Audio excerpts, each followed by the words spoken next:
ದಶಕಗಳ ಕಾಲ ಧಾರ್ಮಿಕ, ಶೈಕ್ಷಣಿಕ, ಸಾಮಾಜಿಕ ಹಾಗೂ ಸಾಂಸ್ಕೃತಿಕವಾಗಿ ಅನನ್ಯ ಸೇವೆ ಸಲ್ಲಿಸಿ ಕ್ಷೇತ್ರವನ್ನ ಇಮ್ಮಡಿಗೊಳಿಸಿ ಕ್ಷೇತ್ರವನ್ನ ವಿಶ್ವ ಮನ್ನಣೆ ಗಳಿಸಿಕೊಟ್ಟ ಗೊಮ್ಮಟನಾಡಿನ ಚಾರುಕೀರ್ತಿ ಭಟ್ಟಾರಕ ಶ್ರೀಗಳ ನಿಷಿದಿ ಮಂಟಪವನ್ನ 3ನೇ ಬೆಟ್ಟವಾಗಿ ಅಭಿವೃದ್ಧಿಪಡಿಸಲಾಗುವುದು. ದಿಗಂಬರ ಜೈನ ಮಠದ ಪೀಠಾಧಿಪತಿ ಸ್ವಸ್ತಿ ಶ್ರೀ ಅಭಿನವ ಚಾರುಕೀರ್ತಿ ಭಟ್ಟಾರಕ ಸ್ವಾಮೀಜಿ ತಿಳಿಸಿದರು.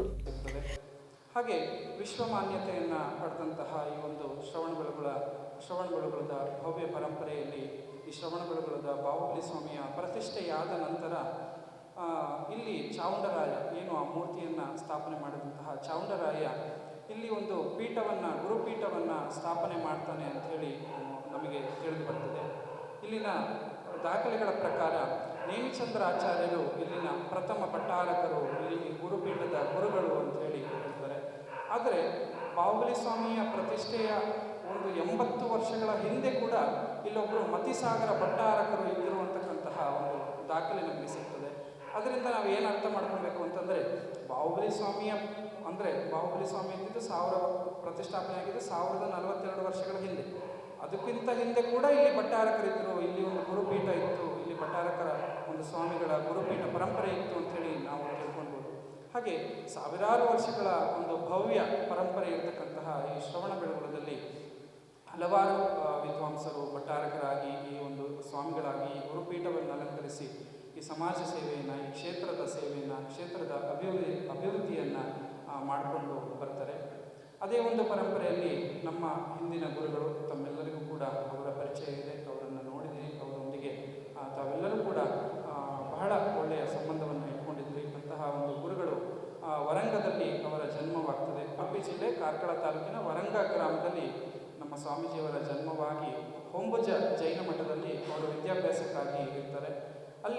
ಇಲ್ಲಿನ ಹಿಂದಿನ ಸ್ವಾಮಿಗಳು ಅವರನ್ನು ಹೋಗಿ ಕರ್ಕೊಂಡು ಬಂದು ಇಲ್ಲಿ ದೀಕ್ಷೆಯನ್ನು ತಮ್ಮ 19ನೇ ವಯಸ್ಸಿಗೆ ಅವರಿಗೆ ದೀಕ್ಷೆಯನ್ನು ನೀಡ್ತಾರೆ. ಹಿಂದಿನ ಸ್ವಾಮಿಗಳು ಅವರಿಗೆ 19ನೇ ವಯಸ್ಸಿಗೆ ದೀಕ್ಷೆಯನ್ನು ನೀಡಿ ನಂತರದಲ್ಲಿ ಅವರ ಸಮಾಧಿ ಆಗ್ತದೆ. ನಂತರದಲ್ಲಿ ಸ್ವಾಮೀಜಿಯವರಿಗೆ 20ನೇ ವಯಸ್ಸಿಗೆ ಈ ಒಂದು ಕ್ಷೇತ್ರದ ಇಂತಹ ಒಂದು ಭವ್ಯ ಇತಿಹಾಸ ಇರತಕ್ಕಂತಹ ಇಂತಹ ಒಂದು ಜಗದಗ್ರ ತೀರ್ಥ, ಇಡೀ ವಿಶ್ವವೇ ಒಂದು ಗುರುತಿಸುವಂತಹ ಒಂದು ಕ್ಷೇತ್ರ ಅಂತಂದರೆ ಶ್ರವಣಬೆಳಗೊಳ, ಇಂತಹ ಒಂದು ಗುರುಪೀಠವನ್ನು ಅವರು ಅಲಂಕರಿಸ್ತಾರೆ. ನಂತರದಲ್ಲಿ ಎಲ್ಲ ಸಮಾಜಮುಖಿ ಶೈಕ್ಷಣಿಕ ಕೆಲಸಗಳು, ಹಾಗೆ ಧಾರ್ಮಿಕ ಕೆಲಸಗಳು, ಆರೋಗ್ಯ ಕ್ಷೇತ್ರದಲ್ಲಿ ಅವರು ಸ್ವಾಮೀಜಿಯವರು ಯಾವ ಕ್ಷೇತ್ರದಲ್ಲಿ ಕಾಲಿಟ್ಟಿಲ್ಲ ಅಂತಿಲ್ಲ, ಯಾವ ಕ್ಷೇತ್ರವನ್ನು ಬಿಡದೆ ಎಲ್ಲ ಕ್ಷೇತ್ರದಲ್ಲೂ ತಮ್ಮ ಕೊಡುಗೆಯನ್ನು, ತಮ್ಮ ಸೇವೆಯನ್ನು ನೀಡ್ತಾ ಬಂದಿದ್ದಾರೆ.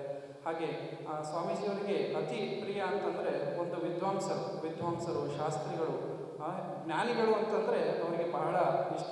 ಯಾಕೆ ಅಂತಂದರೆ ಈ ಪೀಠನೇ ಹಾಗೆ. ನಮ್ಮ ಪೀಠ ಪರಂಪರೆಯಲ್ಲಿ ಇದಕ್ಕೆ ಪುಸ್ತಕ ಗಚ್ಚ ಅಂತ ಹೇಳಿ ಹೇಳ್ತಾರೆ. ಅಂದರೆ ನಾವು ಈ ಪೀಠದವರು ಸರಸ್ವತಿಯ ಆರಾಧಕರು, ಪುಸ್ತಕ ಗಚ್ಚ ಅಂಥೇಳಿ ಅಂದರೆ ಪುಸ್ತಕದ ಆರಾಧಕರು, ಸರಸ್ವತಿಯ ಆರಾಧಕರಾಗಿರೋದ್ರಿಂದ ಸ್ವಾಮೀಜಿಯವರಿಗೆ ಜ್ಞಾನಿಗಳು, ವಿದ್ವಾಂಸರು, ಶಾಸ್ತ್ರಿಗಳು ಅಂತಂದರೆ ಬಹಳ ಇಷ್ಟ. ಹಾಗೆ ಮಾಧ್ಯಮ ಮಿತ್ರರು ಅಂತಂದ್ರೆ ಬಹಳ ಇಷ್ಟ. ಮಾಧ್ಯಮದವರಿಗೆ ಸನ್ಮಾನ ಸತ್ಕಾರ ಎಷ್ಟು ಮಾಡಿದ್ದಾರೆ ಅಂತಂದರೆ ಇಡೀ ಒಂದು ಕರ್ನಾಟಕದಲ್ಲೇ ಅಷ್ಟು ಮಾಧ್ಯಮದವರಿಗೆ ಪ್ರೀತಿ ವಾತ್ಸಲ್ಯವನ್ನು, ಗೌರವವನ್ನು ಕೊಡ್ತಕ್ಕಂತಹ ಒಂದು ಏಕೈಕ ಸ್ವಾಮೀಜಿ ಅಂತಂದರೆ ಅದು ನಮ್ಮ ಕರ್ಮಯೋಗಿ ಚಾರುಕೀರ್ತಿ ಸ್ವಾಮೀಜಿಯವರು ಆಗಿದ್ದರು. ಹಾಸನದ ಶ್ರವಣಬೆಳಗೊಳದ ಜೈನ ಮಠದ ಕಾನಜಿ ಸ್ವಾಮಿ ಯಾತ್ರಿಕಾಶ್ರಮದಲ್ಲಿ ಮಾತನಾಡಿದ ಅವರು, ವಿಶ್ವ ಪ್ರಸಿದ್ಧ ಚಂದ್ರಗಿರಿ ಹಾಗೂ ವಿಂಧ್ಯಗಿರಿಯ ಬೆಟ್ಟವು ಹೇಗೆ ಲೋಕಪ್ರಸಿದ್ಧಿಯಾಗಿದೆಯೋ ಹಾಗೆಯೇ ಶ್ರೀಗಳ ನಿಷಿದಿ ಮಂಟಪವು ಪುಟ್ಟ ಬೆಟ್ಟವಾಗಿ ಅಭಿವೃದ್ಧಿಯಾಗುವುದು ಅಂತ ತಿಳಿಸಿದರು. ಬಹಳ ಉದ್ಧಾರವನ್ನು ಮಾಡ್ತಾರೆ. ಈ ಶ್ರವಣಬೆಳಗೊಳದ ಬೆಳಕೆ ಅಂತ ಹೇಳಿ ನಾವು ಅವರನ್ನು ಕರಿಬೋದು. ಈ ಒಂದು ಶ್ರವಣಬೆಳಗೊಳದಲ್ಲಿ ಒಂದು ಬಲ್ಬ್ ಉರಿತಾ ಇದೆ ಅಂತಂದರೆ, ಈ ಶ್ರವಣಬೆಳಗೊಳದಲ್ಲಿ ಓಡಾಡಲಿಕ್ಕೆ ಒಂದು ದಾರಿ ಇದೆ ಅಂತಂದರೆ, ಶ್ರವಣಬೆಳಗೊಳದ ಜನತೆ ಒಂದು ಕುಡಿಯುವ ನೀರು ಕುಡಿತಾ ಇದ್ದಾರೆ ಅಂತಂದರೆ ಅದು ನಮ್ಮ ಶ್ರವಣಬೆಳಗೊಳದ ಕರ್ಮಯೋಗಿ ಚಾರುಕೀರ್ತಿ ಭಟ್ಟಾರಕ ಸ್ವಾಮೀಜಿಯವರಿಂದ ಅಂತೇಳಿ ಹೇಳ್ಬೋದು. ಹೀಗೆ ಎಲ್ಲ ಕಾರ್ಯಕ್ರಮದ ತಯಾರಿಗಳು ನಡೀತಾ ಇದೆ. ಹಾಗೆ ಈ ಒಂದು ನಿಷಿದಿ ಮಂಟಪದ ಒಂದು ಲೋಕಾರ್ಪಣೆ ಈಗೆಲ್ಲ ಸಂಪೂರ್ಣ ಸಿದ್ಧತೆ ಆಗಿದೆ.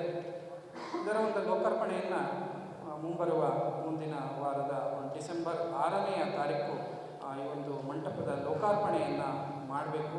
ಹಾಗೆ ಈ ಲೋಕಾರ್ಪಣೆಯನ್ನು ನಮ್ಮ ಒಂದು ನಾಡಿನ ಮುಖ್ಯಮಂತ್ರಿಗಳಾದಂತಹ ಸನ್ಮಾನ್ಯ ಶ್ರೀ ಸಿದ್ದರಾಮಯ್ಯನವರ ಒಂದು ಕರಕಮಲಗಳಿಂದ ಈ ಮಂಟಪದ ಲೋಕಾರ್ಪಣೆ ಆಗಬೇಕು ಅಂಥೇಳಿ ನಾವು ಸಿದ್ದರಾಮಯ್ಯನವ್ರ ಹತ್ರ ಕೇಳ್ಕೊಂಡಾಗ ಅವರು ಹೌದಪ್ಪ, ಇದು ನಮ್ಮ ಗುರುಗಳ ಕಾರ್ಯಕ್ರಮ, ನಾನು ಬಂದು ಮಾಡಿಕೊಟ್ಟೇ ಕೊಡ್ತೀನಿ ಅಂಥೇಳಿ ಅವರು ಭರವಸೆಯನ್ನು ಕೊಟ್ಟಿದ್ದಾರೆ.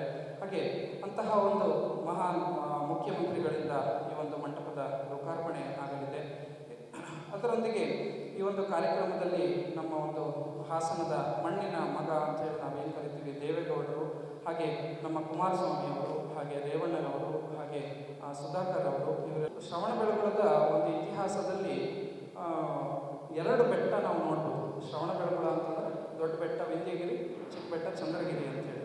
ಆದರೆ ಒಂದು ಶ್ರವಣಬೆಳಗೊಳಕ್ಕೆ ಒಂದು ಹೊಸ ಸೇರ್ಪಡೆ. ಶ್ರವಣಬೆಳಗೊಳಕ್ಕೆ 3ನೇ ಬೆಟ್ಟ ಇದೆ.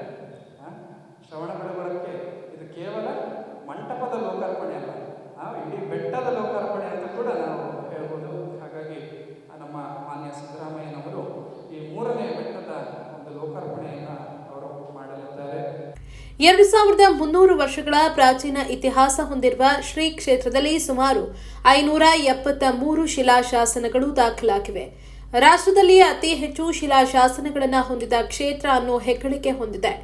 ಶ್ರೀಗಳ ಸ್ಮರಣೆಗಾಗಿ ಸಾರ್ವಜನಿಕರಿಗೆ ಪ್ರಿಯವಾದ ಮಾವಿನ ಹಣ್ಣಿನ 10,000 ಗಿಡಗಳನ್ನು ಮತ್ತು ತಾಂತ್ರಿಕ ಶಿಕ್ಷಣ ಪಡಿತಾ ಇರೋ 54 ಇಂಜಿನಿಯರಿಂಗ್ ವಿದ್ಯಾರ್ಥಿಗಳಿಗೆ ವಿದ್ಯಾರ್ಥಿ ವೇತನ ವಿತರಿಸುವುದರೊಂದಿಗೆ ಸುತ್ತಮುತ್ತಲಿನ ಗ್ರಾಮಗಳಿಗೆ ಶುದ್ಧ ಕುಡಿಯುವ ನೀರು, ಹೈಮಾಸ್ ದೀಪಗಳನ್ನು ಸಹ ಕೊಡುಗೆಯಾಗಿ ನೀಡಲಾಗುತ್ತೆ ಅಂದರು. ಡಿಸೆಂಬರ್ 6ರಂದು ನಡೆಯುವ ಚಾರುಕೀರ್ತಿ ಶ್ರೀಗಳ ನಿಷಿದಿ ಮಂಟಪದ ಲೋಕಾರ್ಪಣಾ ಕಾರ್ಯಕ್ರಮಕ್ಕೆ ಜೈನ ಮಠಗಳ ಮಠಾಧೀಶರು, ಆದಿಚುಂಚನಗಿರಿ ಶ್ರೀಗಳು, ಪೇಜಾವರ ಶ್ರೀಗಳು, ಸಿದ್ಧಗಂಗಾ ಶ್ರೀಗಳು, ಧರ್ಮಸ್ಥಳದ ಧರ್ಮಾಧಿಕಾರಿ, ಮುಖ್ಯಮಂತ್ರಿ ಸಿದ್ದರಾಮಯ್ಯ ಹಾಗೂ ರಾಜಕೀಯ ಮುಖಂಡರು ಸಾಕ್ಷಿಯಾಗಲಿದ್ದಾರೆ. 10,000ಕ್ಕೂ ಅಧಿಕ ಸಂಖ್ಯೆಯ ಭಕ್ತರು ಪಾಲ್ಗೊಳ್ಳಲಿದ್ದಾರೆ ಅಂತ ಹೇಳಿದರು.